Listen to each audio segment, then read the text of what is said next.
Boom, boom, boom. What's going on, people? We are live. Good morning. Good morning, No BS Tribe. How are y'all out there? Look, we got Mr. Buddy who was standing at the window waiting for the door to open.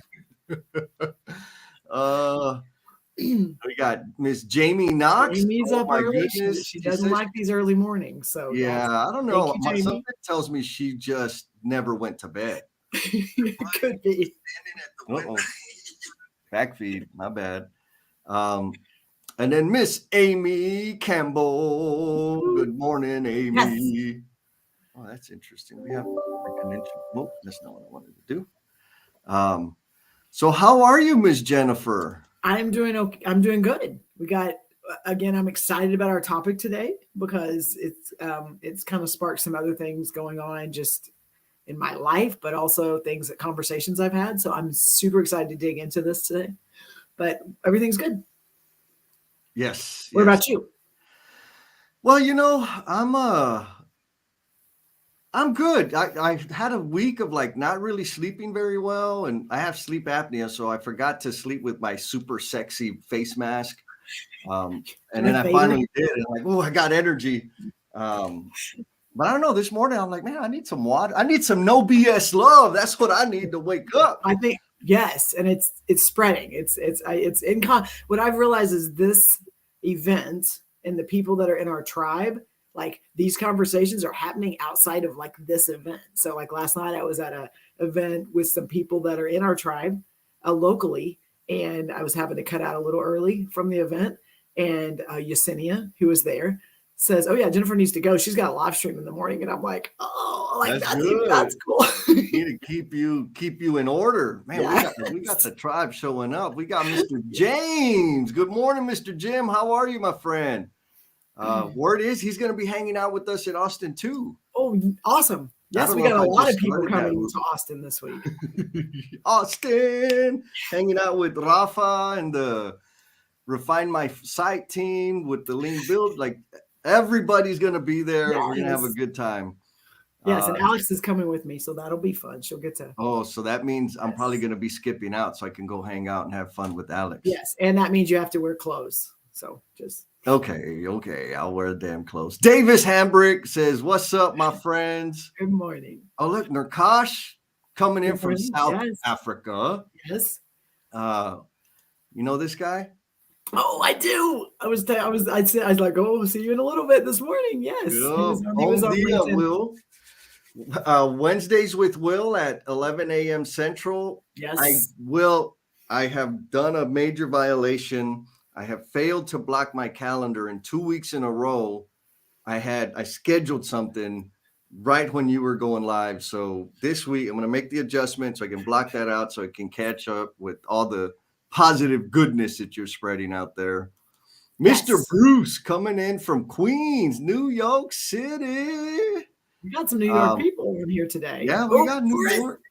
So Forrest, I got to talk with yesterday on a Zoom call. He reached out and wanted to connect, and it was an amazing conversation on some stuff he's doing and wanted to know what we were doing. And again, he jumped on the last live stream the first time and was like super engaged. So Forrest, thank you. Loved having the conversation yesterday, and thank you for being here. Yeah, man. Thank you, Forrest. We connected on LinkedIn. Awesome. Tons of energy. Nothing but positive people. Oh, have you seen this movie? No. Coffee. What movie is it? So I think it comes from Glengarry Ross. You got to check it out. Okay. There's like this 8-minute clip. We'll find it on YouTube. Awesome clip. Okay. Anyhow. So Mr. Will says, Will, first of all, we are on LinkedIn. We're not on Insta. We're not doing all of this. We're Steve Martin. Steve Martin, can you handle this right here, please? Will you let him know there's some rules and regulations for this hour and a half, hour and 15 minutes? Oh, gosh. I love it. Thank you, Will. I need the support, my man. Yesterday, Laura planted the idea of roller skating or rollerblades. So keep an eye out. We're going to have some fun. Look at Mr. Ian That's Smith. Another story. Yes. Good morning, Ian. Right. That name sounds familiar. I think I've seen it in something that kind of looks like this. Let's see. What does it look like? Does this look familiar to you, Jen? That does look familiar. It looks like maybe a page out of a book. Yes, yes. So this is a page out of the book that you and I have been talking about and haven't released yet, but it's coming. It's coming. This is proof. But this is a quote from Thomas LeMay.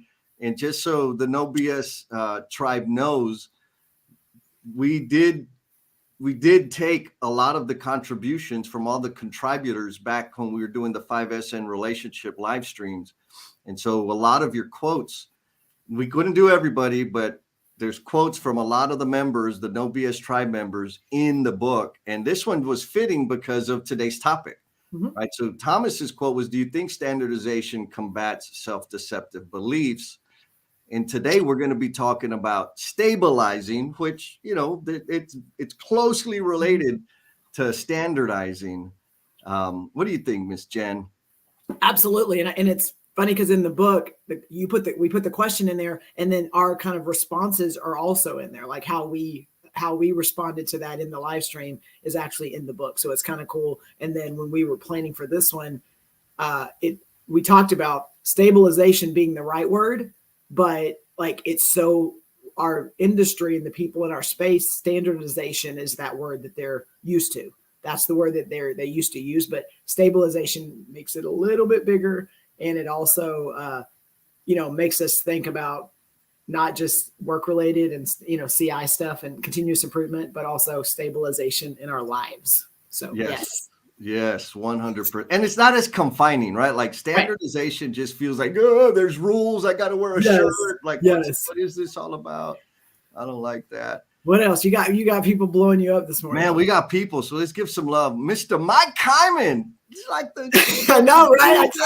Mike, I said the same thing. I was like, where is all the hair? No, I lost like 1.5 pounds when I got my hair cut. Mr. Kyle Davis. Good morning, Kyle. I know he's been so crazy busy. I haven't got to connect with him, and we usually talk weekly. So I miss you, Kyle. Slacking off. Yeah. We're gonna get Yesenia on you to make sure you follow up with Kyle here. Miss Angel says good morning. Good morning, Angel. Oh yeah, look, see, I wasn't a rumor. Jim is bringing a whole group of people to come hang out in Austin. I knew that. Yes. Miss Madi Marez says good morning. She's coming in from Houston, Texas. Oh man. Who else? James Gable from Denver, Colorado. He just dropped a podcast that was awesome. The Uncommon Communicator. Yes. And I haven't listened to the solid. Is it good? Yeah. So you gotta go find him, follow follow the Uncommon Communicator, and watch his latest podcast. So yes. The Chief Marketeer. Good morning, from Steve. Sunny, Connecticut. Are you already on, Will? Notice there's no comment about attire. I think that was before Will made his. No, that's an approval. He's approving. That is not an approval. Yes. Look. So now Jamie and I are going to do a video on roller. That's right. Jamie plays roller derby like you better be careful. Like she will be doing this to you and like does real roller derby stuff. Well, look, we got the request order is set. Laura says, bring out the roller skates. They're coming, girl. look. Yes, Will. Yes. Oh no. Look, Forrest hooking it up in the chat. Thank you, Forrest. The link to the Coffee is for Closers thing from that movie. Thank you, Forrest. Man, appreciate the help, my brother. Yes. Woo, baby. So look, Amy's like, all right, y'all, like let's get on track. Jesse's getting off the tracks as usual. The standard is stability. So what are we going to talk about today, Jennifer? Okay, so stabilization is the theme and what we talked about. So I think the way you and I began this conversation was there's a lot of times, and we started with the workspace, so we'll start with that, and then we know it's going to bleed into the personal space. But because of the way we work, because of the way we function, because of the way we process things, we go into a space, we see whether it's waste or, variability, whatever it is, we want to go in and we want to try to make things better. That's kind of the way we approach things. And so we see something and then we make an intentional effort to try to improve it. And where we sometimes struggle is we put that new system in place or that process, or hey, here's a better way. And we don't like sit in that space and see how it applies, how it's working, how it's not.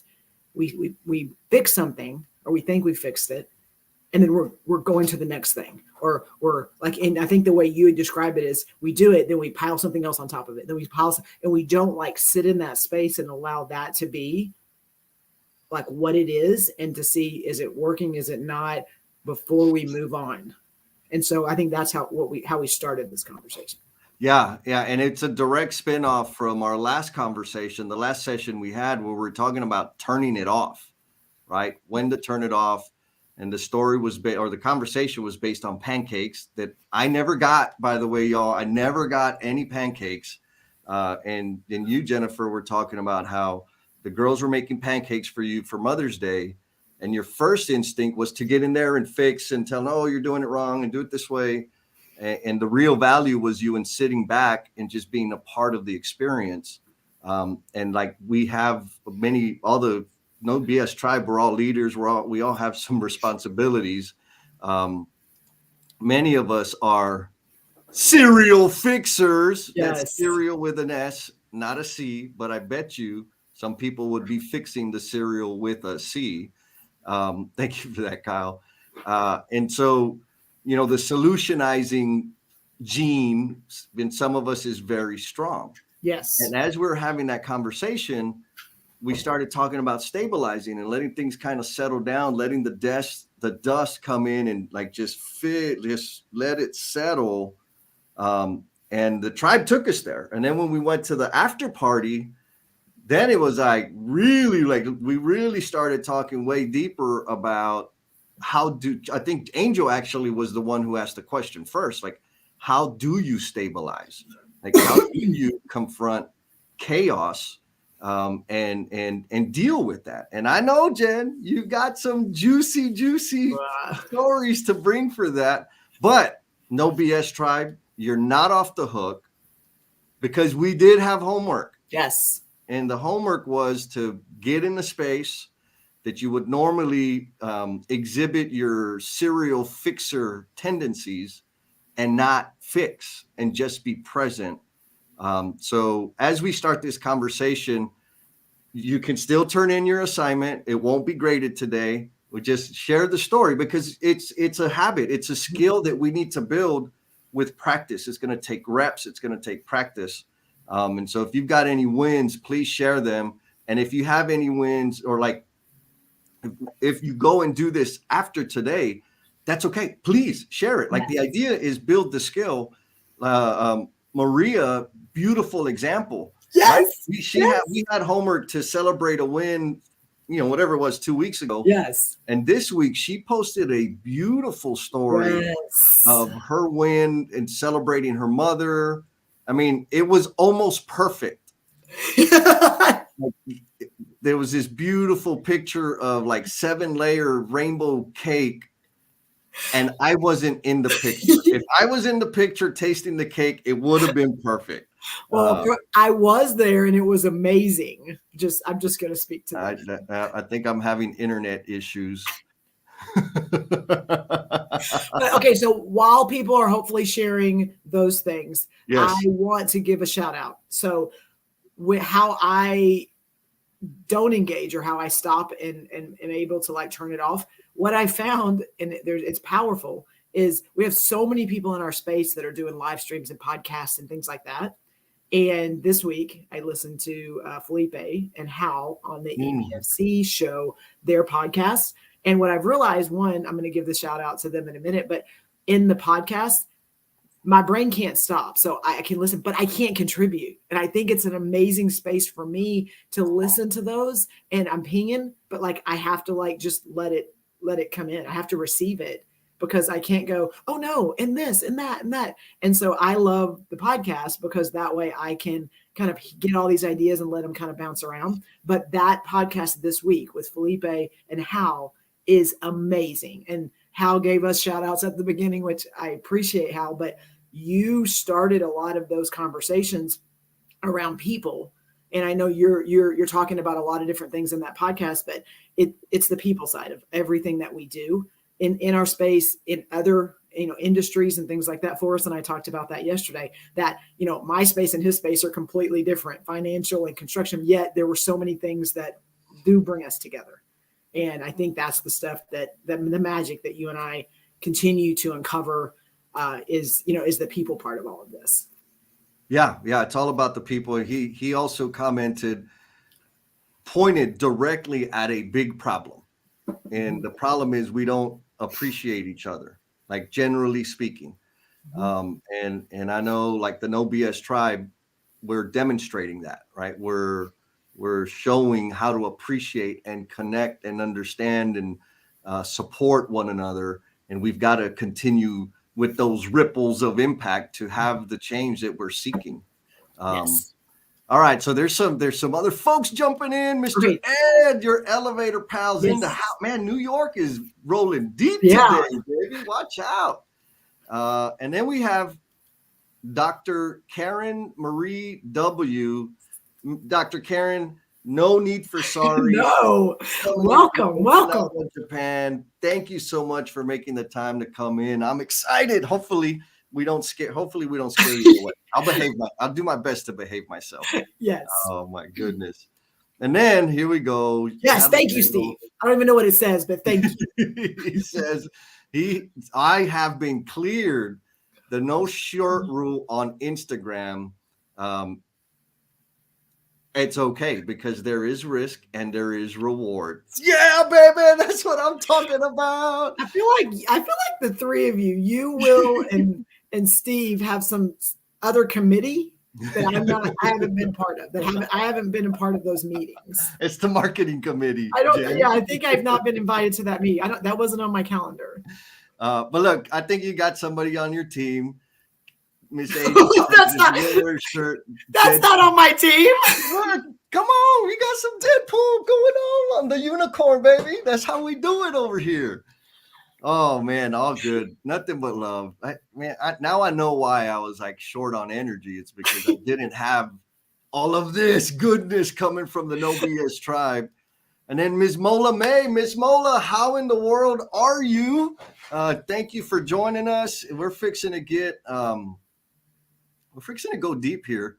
Okay, not yet, because I'm going to call you out and let you talk about something not so deep so we can slowly go beneath the surface. Go ahead, what you got? Okay, so Miss Dana Person says in East Africa, her colleagues would say, you Americans keep the watch, but us Ugandans know how to keep time. Ooh.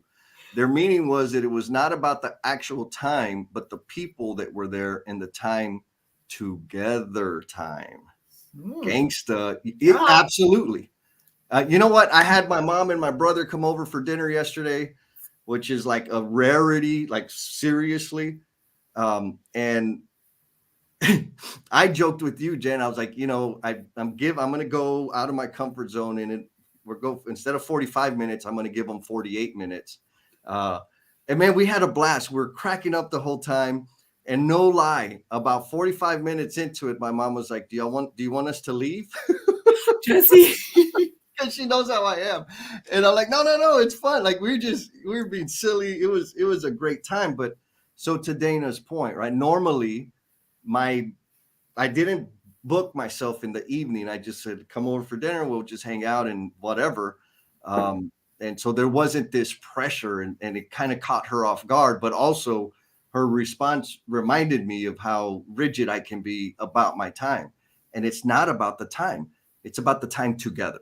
Okay, wait. So I want to ask you to share a story. Okay. So stabilization is our kind of overarching topic. And we're looking at, space, and we go and we start something. And then we maybe sometimes don't allow that space to stabilize before we decide either to start something else or to give up on it or things like that. So that's kind of part of the stabilization conversation you and I had. So can you share with us the story about your KFC experience? Can you share that with us? I don't know what you're talking about, Jen. Oh my goodness. So yeah, I accidentally posted this responded to something Jen had posted on LinkedIn. And then I like right after that, I was like, oh, I just gave her ammunition. So back in the day, it was like, so I worked for Kentucky Fried Chicken here on Military and Salsamora in San Antonio on the South Side, baby. And it was the first job I had where I got like a paycheck.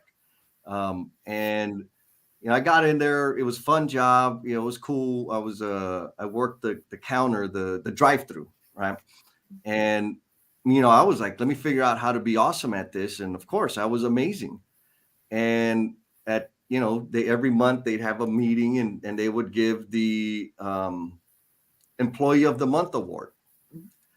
Well, I didn't get the Employee of the Month award in your first month. My first month. Yep. Okay. So I quit. Like, I just can't stay in a place where they can't recognize talent. So why did that bother you so bad? Because one, it was your first job. I mean, first real job, and you had worked a month, and they weren't what bothered you more than you not getting it? So what one was, so I guess the first important point, right, is as it relates to this topic is I didn't give myself time to really understand how good or bad my performance was. Relatively speaking, big picture. I wasn't looking at big picture. I was looking what my goal was and what I wanted to do. And that was it. So that was a maturity thing. Now, the other thing that happened was there was another employee, a colleague he'd been there for like a year or so.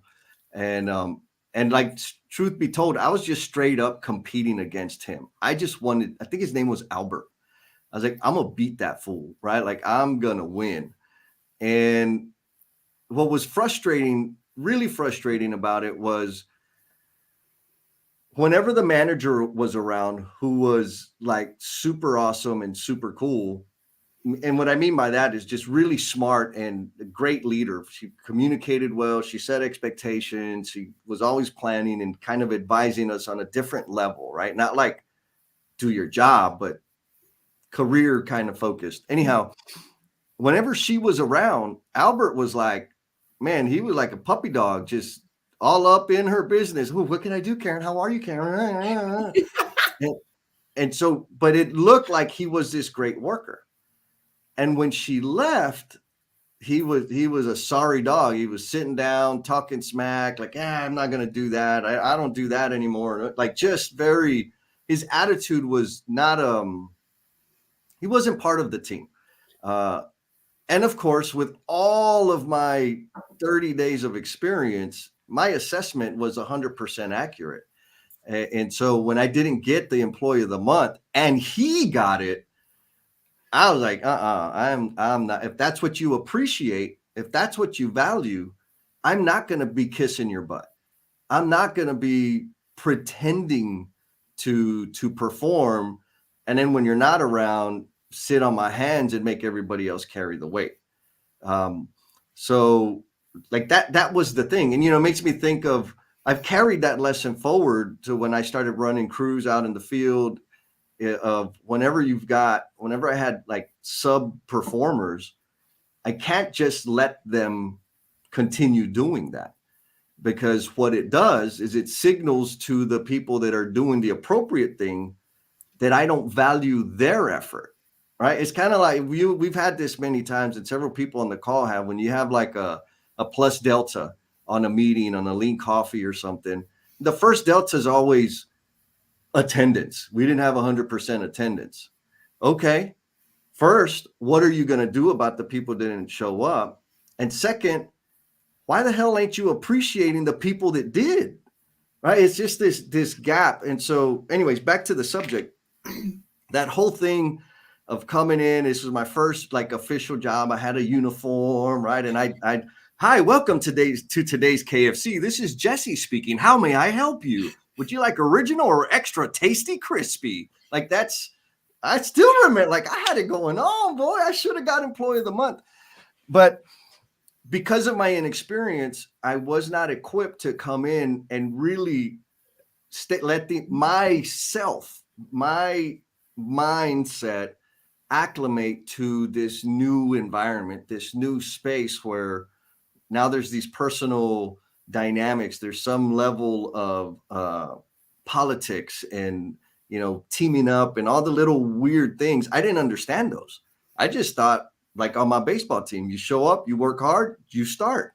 You miss practice, you sit the bench. Like that was the rules. I did not give myself time to acclimate into this new world where it was a mixture of adults, young adults, and then, amazing talent like me slanging that chicken, baby. I ended up going back to work with them, a year or two later, and I worked with them for a few months. And I learned, I didn't quit after the first month, and I didn't get it in the deal. Like I must have employee of the month within 35 days. Like we didn't sign any kind of agreement. So, it worked out. So what again, you and I had talked about this, but what I took from that, a couple of things is what you carried forward with you, but also how many times in our space it's what is that intrinsic reward? What is that extrinsic reward? How are we engaging with our people so that they're not waiting for that one recognition? Like they're working hard, they're doing the things that we expect them to do, and they're waiting for that one recognition at the safety meeting, at the the team rally, whatever. And what I value so much about you and Adam when I've walked job sites with you is when we walk around, like I see y'all like intentionally engaging with all the people and asking them about their job and what are you doing and all that. And you can see like the value, and they feel valued in those conversations. And to me, that's my takeaway from what you just said is you were waiting, after a month. Okay, did I get it? But did you get any of that reinforcement throughout to know, oh, I got some stuff to work on, or I got this. I'm gonna hit it out of the park. I think that's the things that a lot of times we miss is there's people that don't need that, gift card or that prize or that recognition in front of the whole world. They just need to know they matter, and they need to know their work matters. And I think we sometimes forget, because it's their job and that's what they're getting paid to do, that, oh, well, then they're doing what they're supposed to do. But there's still people that need, a little bit of like, hey, you're doing a great job. Hey, tell me about this. How's everything going? Like that's the stuff we miss. Yes. Yeah. Look, Will, truth, human connection is everything in every industry, 100%. And so, I mean, that's a great point, Jen, for the No BS tribe out there. When you get these younglings that enter your workspace, some of them may have ego problems, maybe, and helping them understand what the environment is and helping them acclimate and stabilize to what is around them, the reality of it is necessary, right? I didn't know. So for me, there was this weird translation of employee of the month doing good, not employee of the month not doing good. And like the feedback loop on my performance and contribution, et cetera, was absent. Right. And now it wasn't because Karen was a horrible manager. Karen was managing multiple stores. Mm-hmm. Right. And how many leaders out there have that situation? Yes. Where I know, like, if Karen had the time and bandwidth to spend more time with precious little me, mm-hmm. I would have had a better understanding of my performance. But because of her responsibility, she couldn't give me that time. So there's the gap, right? Mm-hmm. How, there's a lot of stuff to dive into on that. But how many other people, how many No BS tribe members are in the exact situation where they know what the right thing to do is? They know what they want to do, mm-hmm. but what they actually do is not that, because they're stacking. Yes. Right. One, maybe because of the business, we'll give you that one. But also how much of it is self-imposed because of the stacking, because they're not letting themselves acclimate and stabilize to chaos, mm-hmm. to life events, to new experiences, to promotions, to new wives, to new husbands, to new girlfriends, to new wives and girlfriends. No? No, Jesse. We don't share. There's no sharing. Okay, so all right, so we got some good stuff up here. So Miss Dana, as usual, bringing some knowledge. She says, yes, and stopping and just being and not diving into the next strategic move. Align with your sun, moon, and stars. Mine, sunshine, is my two little girls. My moon is making a difference and making people as if they belong. And my sun is creativity lived out for the glory of my creator. Those are her 3 alignments. So things happen and she adjusts. She's got these markers in her life that are pretty significant, that she makes sure things are aligned with and to. Pete, oh my goodness, y'all need to check out Pete and connect with Pete. So Pete created he has these jackets, these winter coats. It's up in Canada.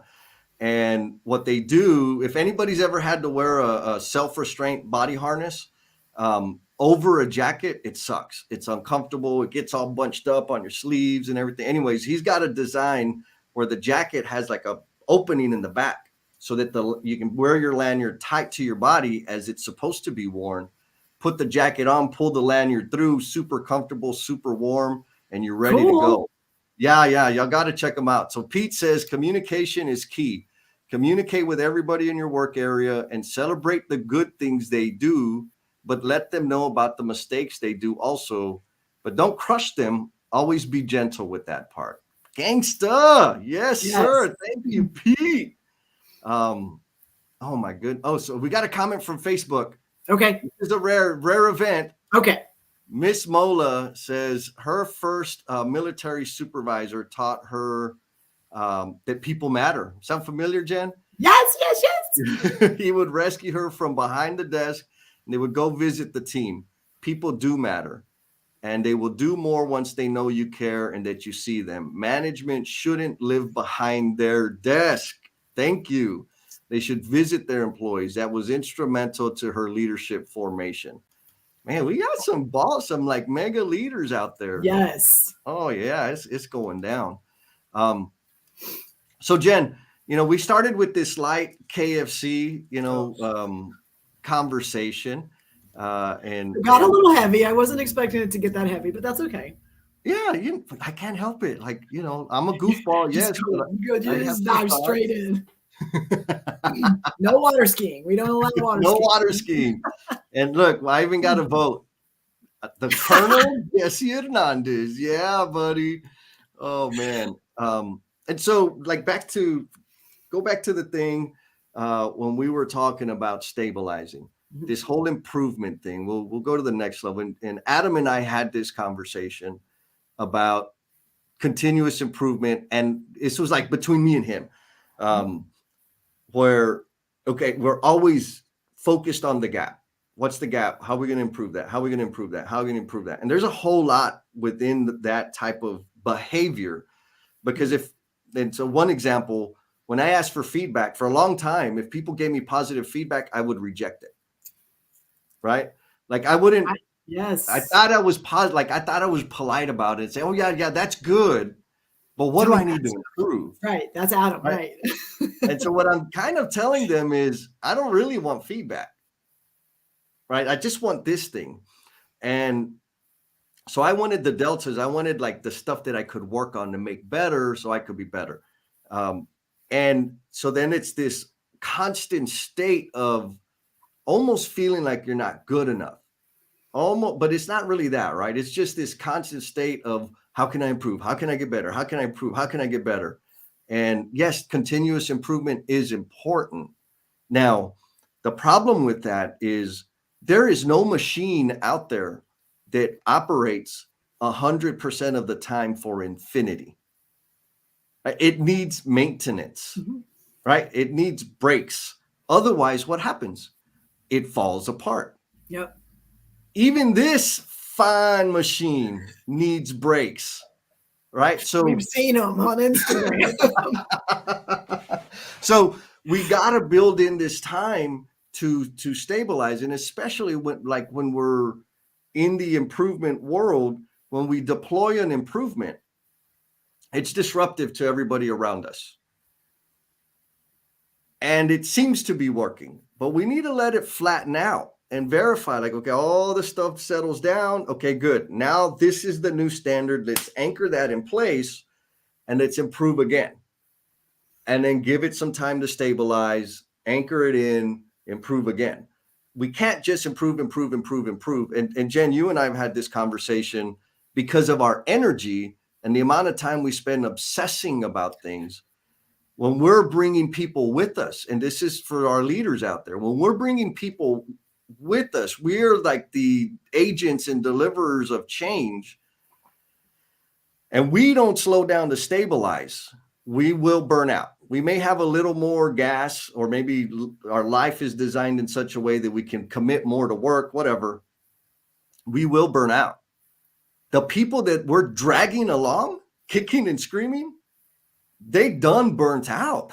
Well, it turns them off. Like, and we've talked about that we have to be super aware of our space when we're together, but also when we have other people in our space. Laura was one of those people that in the last couple of weeks that we've been engaging with her to help her with some stuff she's got coming up, that when we even bring people into that space, we've got to be super aware that we can't turn them off before we ever even get to a point of fixing something or solutionizing or whatever that is. Like, we can't get them to where it's just too much, where they're not even listening.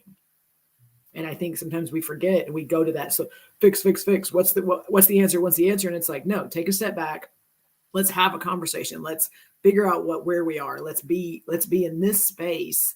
And then we can start, like, okay, here's some ideas. Here's this, whatever. But we automatically go into, what about this? What about this? And, you and I and Adam have talked about this a lot in different spaces, but we can't just go in and go, here's the answer. Here's the answer.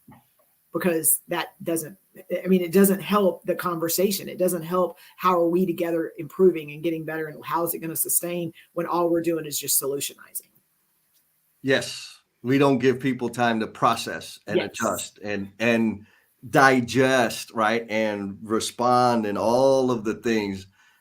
Jake, I'm with you, my man. Like, it's an active practice. It's Deltas, baby. Good morning, by the way, Mr. Jake. Yes. Look at him looking all sophisticated. Watch out.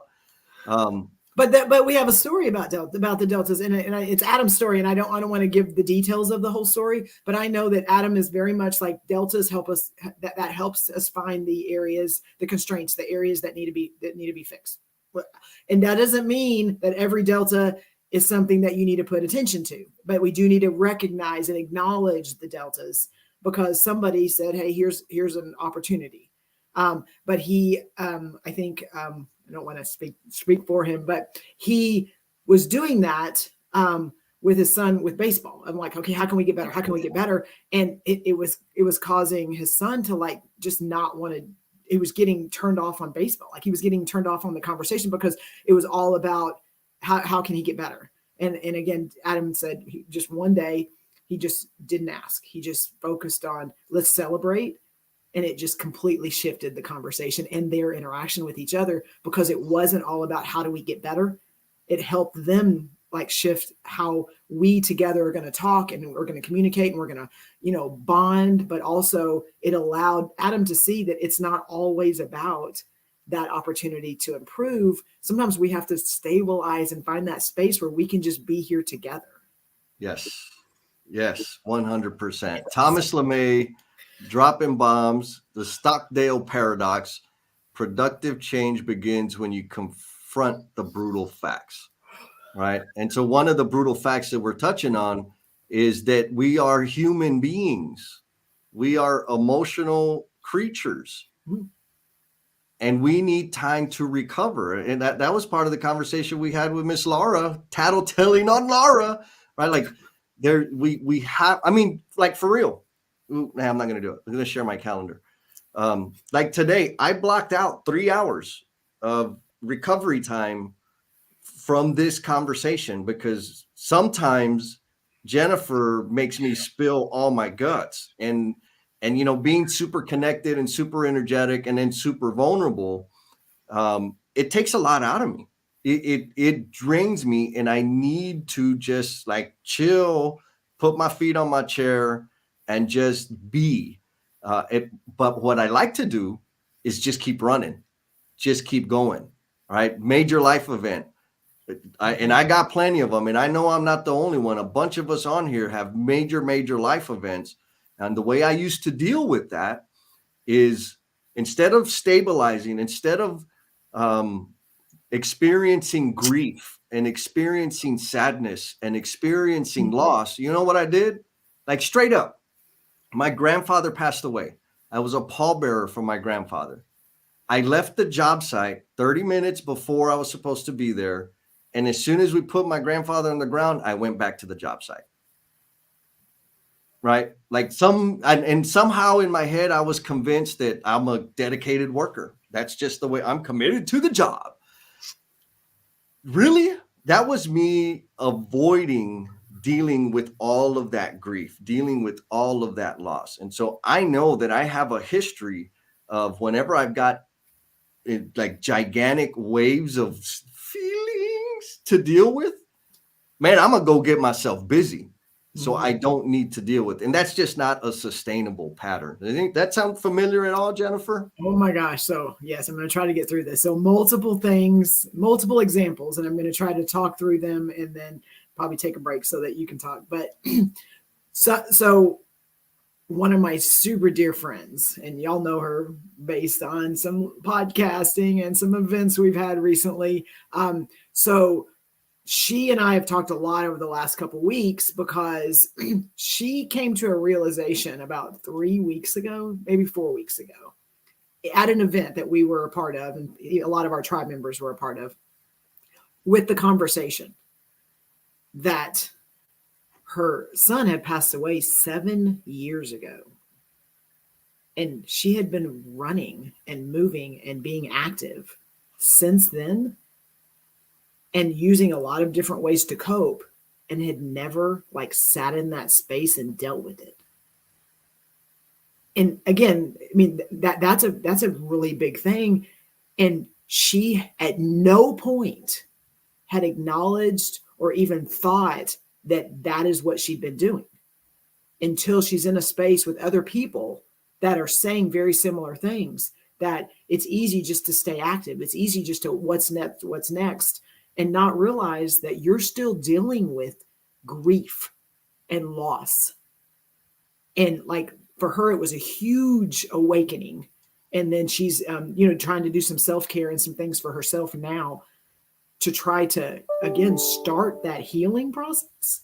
And when we talk about stabilization, like, I don't know if there's anyone in the space that has not done that exact same thing and is not actively in the middle of doing that exact same thing. And it goes right back to what you said, just with your grandfather, and how we work, and how we think that by being active and by, putting our efforts in those things, in the stuff that is, where our purpose and our passions are, then we're doing the right thing. And it's helping us continue to move forward. We're moving forward, but like whatever caused that life-changing event, like, it's still there, and it's driving everything we do. Our whether substance abuse, mental health, all those things that are part of it, that we just think that's just part of who we are, not realizing that that's the way we're coping with things that we never dealt with. Yes. Oh my God. And perfect example, right? Back when I was functioning that way, which wasn't too long ago, which was like most of my career of piling it on, stacking up work. I'm going to improve it. And like the other thing that's hidden is everybody around me, what they would say, sometimes they're like, dude, you're crazy. And I just dismissed that. But most of the time people were like, man, you're so committed. You work so hard. You're like all these, and like, yeah, look at me. I'm pretty darn good. I should get employee of the month. I need to go talk to Karen about that shit. But I had all of this stuff, unresolved stuff. And the only way I could deal with it was through numbing myself. And it was through substance abuse. And it was through womanizing. And it was through marathon training. And it was like all of these things that I just had to continue stacking and piling so that I wouldn't deal with it. Right. And Kyle Davis, man, this is big. So Kyle Davis shares, when we focus only on making the process better, right? Eliminating waste, driving efficiency, increase quality, all of that stuff.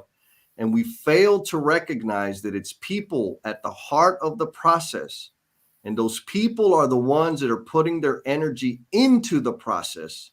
Then we send a message that the outcome is more important than their efforts. Gangsta, leadership fail. Now, what he just described, I have been guilty of for a long time,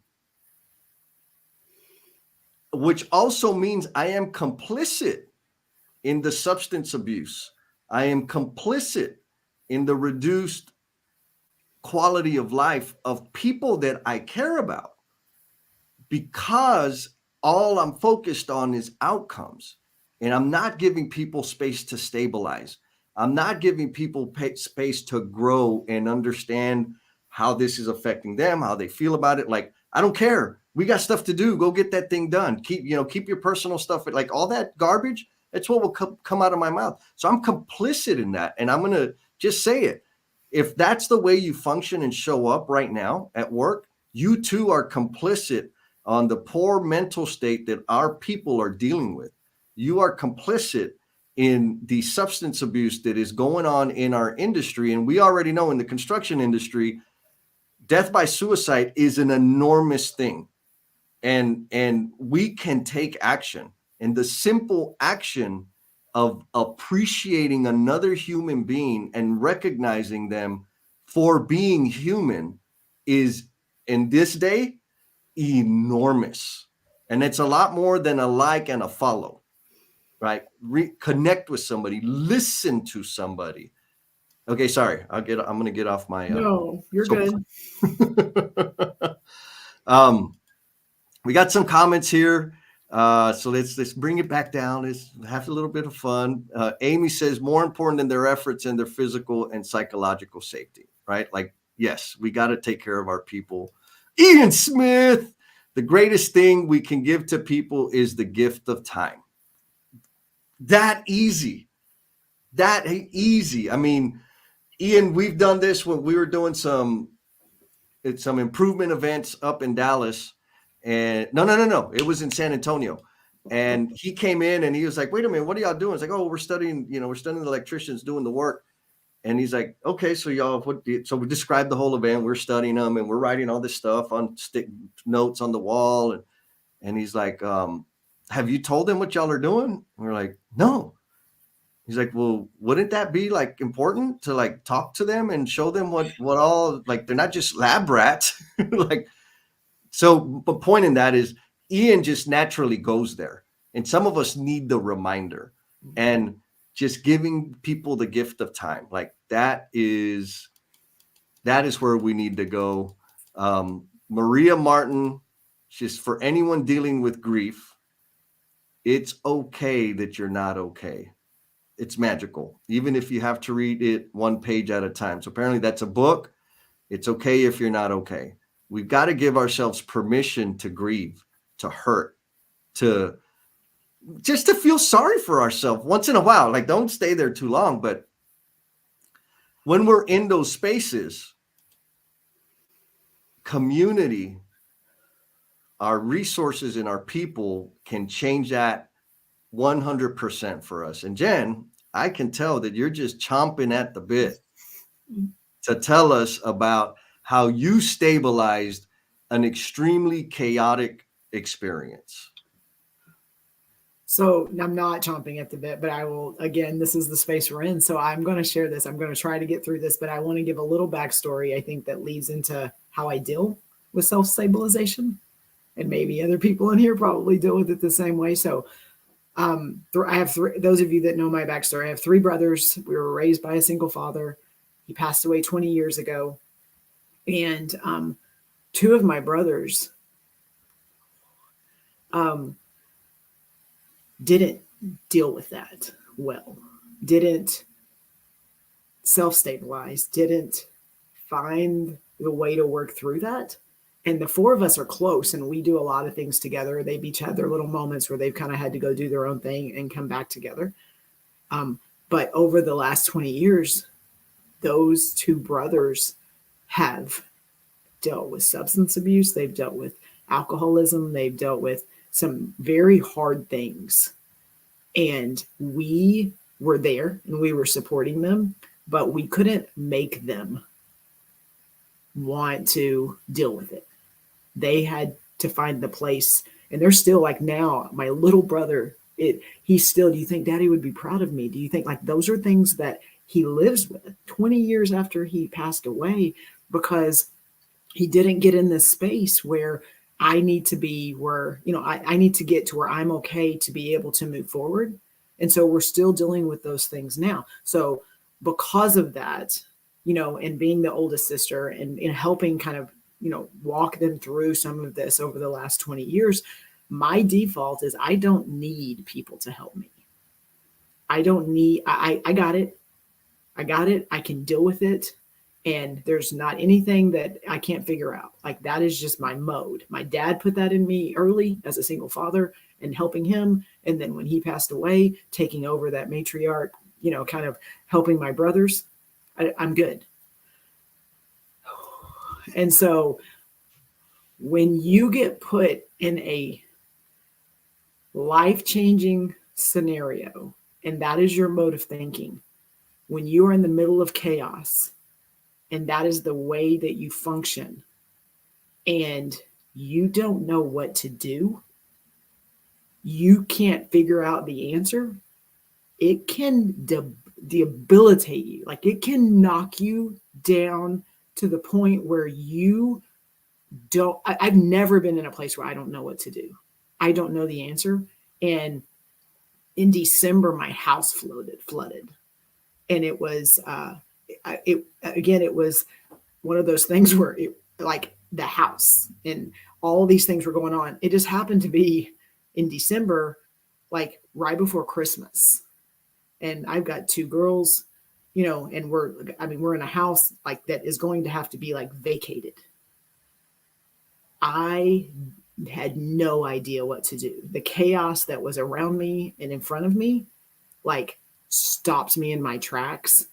And I mean, I was standing in the middle of something and having no idea what to do. And for me, I think just feeling that, it shut me down. Like, I'm just like, I've never felt that I didn't have an answer. And so what I realized in that space is, when we talk about stabilization and we talk about that, we fail to mention self-stabilization in our own worlds, when we are the person that everyone leans on to fix everything and to make it better and to make things stable. And you're the person that needs the stabilization. What happens? Oh, no. She got a break with the internet.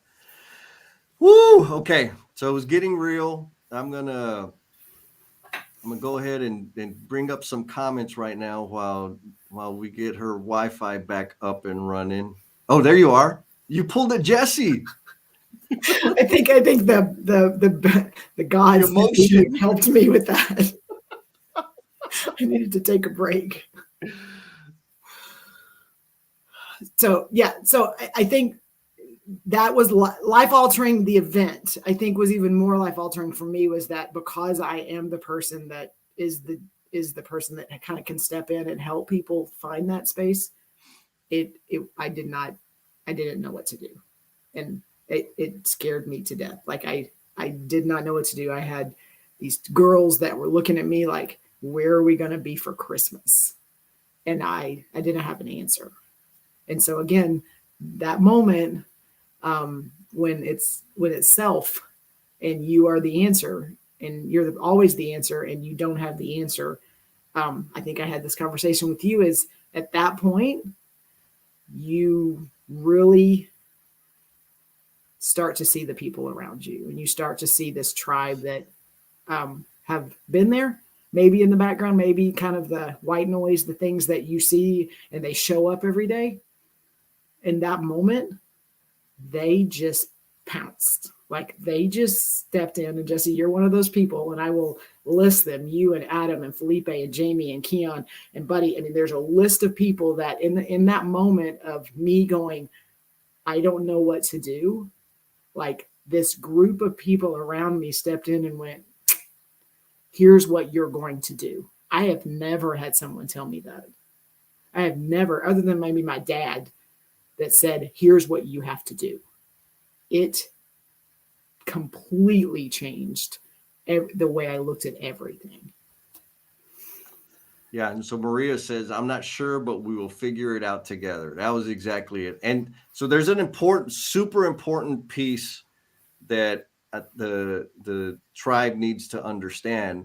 And it's part of the answer to the question of like, how do we stabilize chaos? And what you brought up was this very personal, chaotic, you're drowning in it, right? That picture that we used for the cover art on this thing is like all of this stuff. What am I going to do? It was right before Christmas. What about Christmas? What about the girls? What about, like, the sky was falling down. What you did, like, we didn't just show up, right? The Avengers didn't just show up. You called me, Miami, and you called, it was early in the morning, and you said, Jesse, I don't know what to do. I need help. Can you help me? Can you just tell me what to do? And I said, yes, I got it. Relax, don't think about it. And got on the phone and texted the crew and Keon, Felipe, like boom, boom, boom, boom, boom. Hey, we need help coming up with an idea for Christmas. We need help, like the whole work thing. Okay, Jen, this is what's going to happen. These people are doing this. But the important part is you invited us in. You asked for help. And that is not an easy thing to do, especially for like, when we're talking about real talk here, continuous improvement, optimize, efficient, like, how about asking for help? Was that hard, Jen? It was, and it wasn't that I thought I had all the answers. And I think sometimes we go there. We go, they don't ask for help because they think they know it all. I knew I didn't know it all. I knew I didn't have the answers. I was literally frozen and I didn't know what to do. And because of how I usually function, I knew I didn't have the answers and I was stuck, like completely stuck in the chaos, and it was drowning me. Yeah. And yeah, so it wasn't that I'm like, oh, I always have the answers and now I don't have the answers. It wasn't even that. It was, I was just frozen and drowning in something that I didn't even know that I needed to ask for help. Well, I'm going to go a little further and say that you are not well practiced at asking for help, and you're not the only one. And so Carrie, coming in from Melbourne, Australia, says we can all make someone's day better with very little effort. And like what I did and the rest of the crew did was very little effort. But they said, so here's the thing about not asking for help, because I too, right, it's an underdeveloped skill that I have. I'm horrible at asking for help. What's helped me like come to terms with that and like make it a goal to be better at asking for help or seeking help is knowing that by not asking for help, I'm robbing somebody of an opportunity to serve. Like, had you not asked for help, I would not have been able to give you that gift. And the rest of us would not have been able to give you that gift and share in this moment and everything that came after that. And so for the tribe, right? Like, if we're not good at asking for help, practice, ask for help. It's not the end of the world. And then you give other people the opportunity to be kind. And Nirkash says it, being kind by giving your time and expressing appreciation. Everything that everybody did, Jen, was in appreciation for you and the value that you have brought to their life. We would not have been able to do that had you not asked for help, had you not surrendered to the fact that you were in chaos and that you indeed needed help. What do you think? Yes. And this is an underlying, I guess, another thing that came from this, and it was in a conversation I've had earlier this week, is the space we're creating right now and the conversations we're having. And Thomas has said it before, and I want to just reiterate it, is the people that are helping each other and reaching out. Like, these are with our competitors. These are people in our industry that we compete with for work, and it doesn't even matter.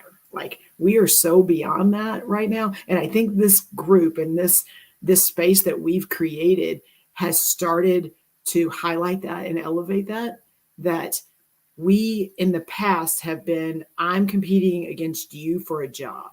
And I think the shift that we're starting to see in some of these conversations is, I am now working with you to improve our industry. And that group of people that I listed, and again, and they know who they are, like, my company competes with them for work. And that's like 10,000th on the bottom of the list as to why I would want to help somebody else. And it's a mind shift that is happening right now. And some of my best friends and my mentors are people that work for these firms. We're moving beyond these silos and these traditional ways of looking at how we interact with people and how we communicate with people. And some of my best friends work for companies that at some point we're competing for the same work. And it's just the amazingness of that and the conversations we're having on how can we better our interactions and our industry together, and how can we do that? Like, that's the direction we're going. That's the direction that all these conversations and these interactions are going, because this industry, it needs help, and us together. And I think Steve Martin had it over there at one point, but doing it together is what's going to make the change. 100%. And that, like, you nailed it. The No BS tribe, like the group that you talked about when you were in your situation, and the tribe itself. We got Thomas from DPR. We got, like, and it's not just a construction thing. This is like a human thing, 100%. But we have competing competitors represented on the tribe, but we're working together to have a different experience. We had a dinner in South Carolina or one of the Carolinas, I don't remember. And we had Davis there, we had Walker there, we had Thomas, you, myself, Adam, everybody from different organizations stewing, cooking up an amazing idea that is going to transform our industry. Mm-hmm. Like, and that's absolutely what it's going to take, is us taking off the hats and like just being people. Like, we're just being humans, trying to make things better so that it doesn't suck as much as it's been sucking. And I'm grateful to the No BS tribe for helping us, like helping that become super, super obvious and super apparent. Like, we really, really need to do this. And Maria, yes, said not asking for help is a trauma response, right? It's learned behavior that we have because whatever, I know why I have it. I wish I could say it in past tense. But it'd be associated with weakness. I'm just gonna, it is what it is. When we ask for help, we are lacking in something. In that it's a default to, then it's a weakness. It's a weakness I have. It's a gap I have that now I have to go out and find and fill that with something that somebody else has. And like, okay, I don't know how to go and, pour concrete. So like, am I weaker because of that? Like, we've got to stop associating asking for help with that makes us weak. Yep. And there it is. Kyle says there are no competitors in the No BS tribe. You're right, Mr. Kyle. There are only contributors in the No BS tribe. So it seems like we've struck a chord on this idea of asking for help. And so we got a bunch of I'm going to bring up some of the comments from our folks. So Dana, she says at work, she has seeping of her emotions. I like that, the way, like, yeah, because that's kind of, you're holding it back, but it's still making it through the cracks. The feelings are coming out. She hated it. But then an employee said, Dana, you're going through a lot and it impacts everything. We are your Procore family and want to be here for you. You are not alone. I tell you what, I worked so hard and empowered me. Like it, it's, we're working with other humans, right? And when we display the vulnerability, it gives other people permission to be vulnerable. So Jen, your vulnerability this morning is giving other people permission to be vulnerable. Right? James Gable says he's horrible at asking for help. What's amazing is that so many around us will jump at the opportunity to lend a hand, 100%. And James has said many times how uncomfortable he is with vulnerability. And he keeps coming back. I think he likes it. Mikey, I think he likes it. You remember that one?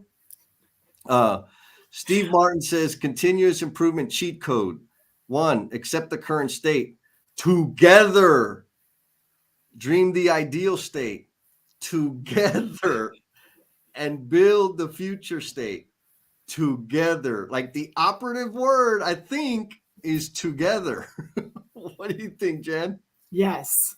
And I think, and when you were talking and saying that, and again, Steve, that's like gold, like that, that's going to be a quote somewhere, I'm sure.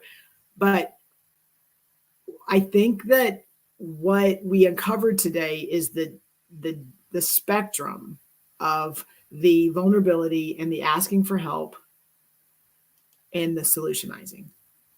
Going into a situation and imposing your solution or your answer on the opposite side of someone going, I need you to help me. Those are like, I think that's what I've heard today is those extremes, because again, there's different places on that spectrum, but you talk about this a lot, just how solutionizing, and we go into things and we're not listening or we're not receiving. So that was no, totally. So it's slow down, be present, because that's appropriate. Build in some time to stabilize and acclimate to what is going on around you. And I've learned that it doesn't have to be stinky, yucky stuff. Right? Several people on here have planned a big, giant corporate event or a retreat or a conference or got prepped for a presentation or a sale, right? You're going into an interview for a project.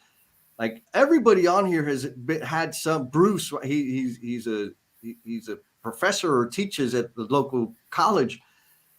You go and you do this and you put all yourself into it, the planning, the designing, the tinkering, the strategery, and then you go do the thing. And after you do it, and it's a success, like you killed, there is still some recovery to be had. Mm-hmm. And so how do I stabilize? I'm gonna say that. How I stabilize is I block time. I put time in my calendar after the thing, which is like no people or maybe very select people that are going to give me space to decompress and just let it and just swim in it. Mm-hmm. When it's amazing, I'm going to be hyped. I'm going to be all up about it, run around with my shirt off. When it's stinky, I'm going to be sad and frustrated and I'm going to rip my shirt off. Like, it don't matter. I'm going to do it without a shirt.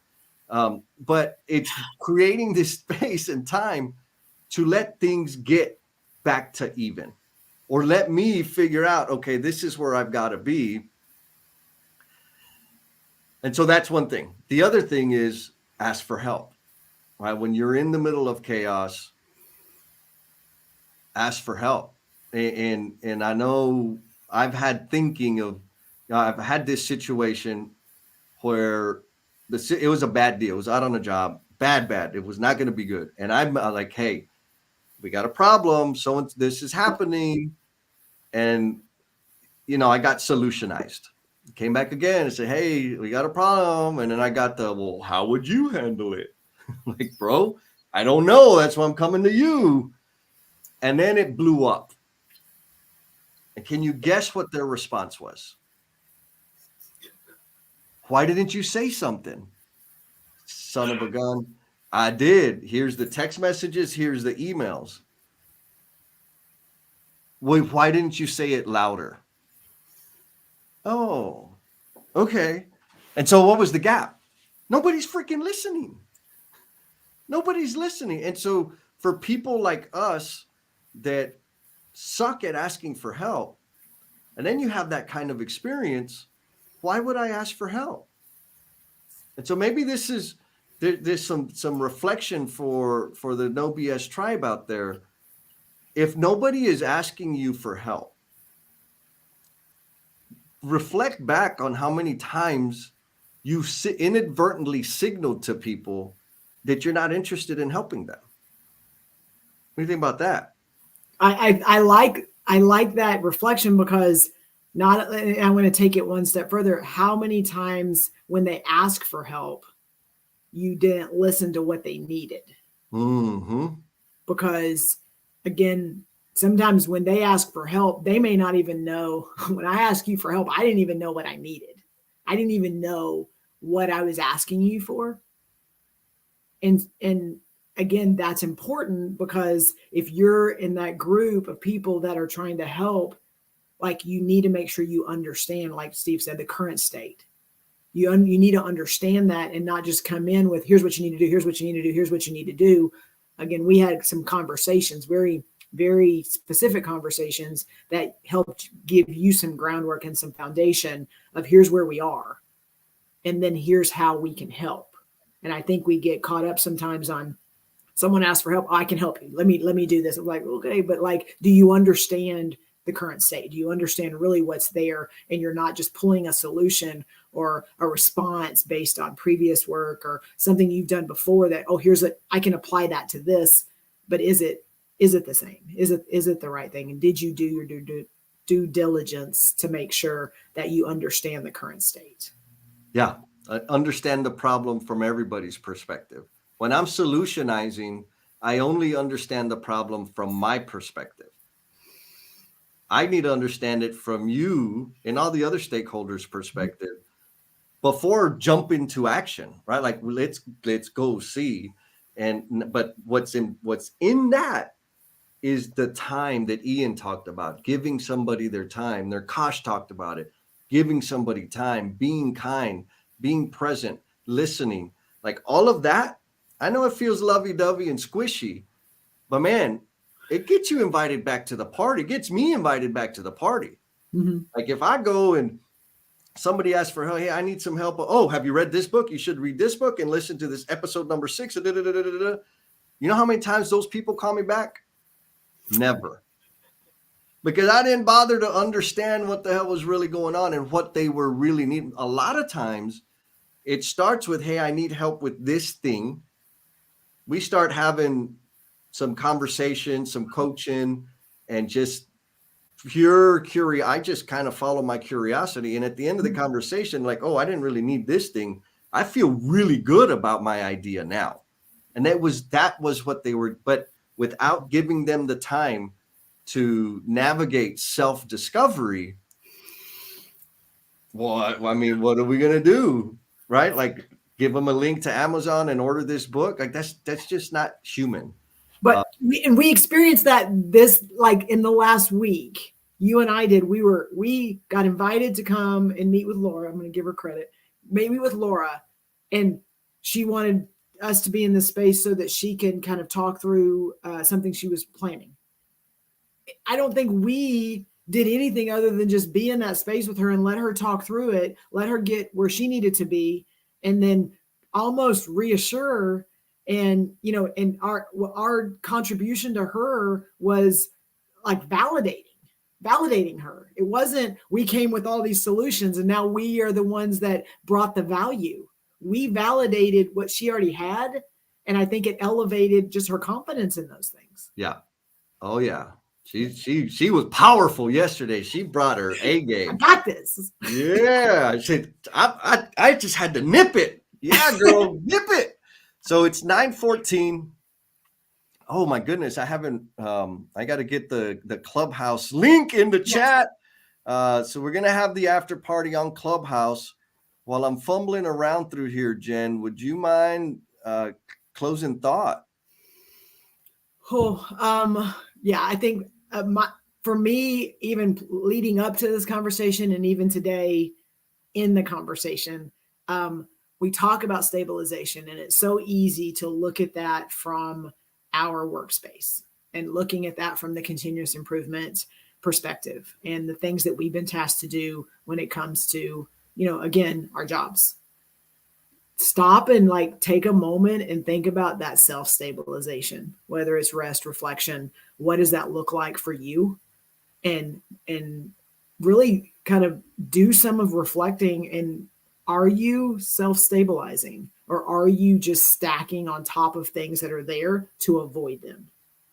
And like really dig into that, because it's absolutely a work in progress for me. But I know that there's a lot of that going on, and I don't think some of us think about it. Yeah, beautifully said. Same. Like, give yourself space to recover. Surrender to the fact that you are a fragile being. Like, it's okay. I won't tell anybody. And get help, and just give yourself time to recover so that you can come back and better serve the community, because that's what we're here for. Yes. So now we're going to be going to the after party Clubhouse. Yes. The links are on all the socials. The app for anyone that's not familiar with the after party, we're going to have it on Clubhouse, and this way it's not just Jen and I gabbing on and on.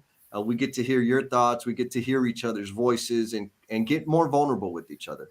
Yes. So click the link; it'll take you there, and we'll bring you on stage and all the stuff.